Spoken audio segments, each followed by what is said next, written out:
Կարող ենք ասել, որ քաղաքական փոխհրաձգությունը խորհրդարանական երկու ընդդիմադիր ֆրակցիաների միջև դեռևս շարունակում է եւ բոլորը ճառասողներ են, իսկ զանգ կախող չկա։ Ինչպես։ Ինչու, ինչպես, ասեմ, որովհետև ես կարծում եմ, որ եկել է ժամանակը, որպեսզի նրանք հստակ վերցնեն պարզապես թուղթը, գրիչը եւ սպիտակ թղթի վրա գրեն հետեւյալ այն ամրապնդումը, որ իրենց քաղաքական առաջնորդների հեղինակությունը,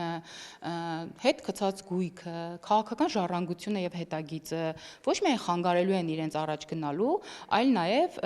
ըստ երևույթին խանգարում են, որպեսզի հայաստանյան քաղաքական կյանքում առհասարակ քաղաքական սերնդափոխություն տեղի ունենա։ Իսկ սա ժամանակի հրամայական է։ Եկել է ժամանակը, որպեսզի թե Ռոբերտ Քոչարյանը, թե Սերժ Սարգսյանը իրենց հոգեզավակներով, իրենց ворթեգիրներով, իրենց սատարող եւ նեցուկ տարբեր քաղաքական ուժերով իսկապես հետ քաշվեն, մաքրեն քաղաքական դաշտը եւ թույլ տան, որպեսզի Հայաստանի քաղաքական դաշտում տեղի ունենա քաղաքական սերնդափոխություն, որտեղ իրենք իրենց ասելիքը ասել են, լավով վատով ասել են, ես կարծում եմ իրենք պետք է հետ քաշվեն եւ հարթակը տրամադրեն նոր ուժերի։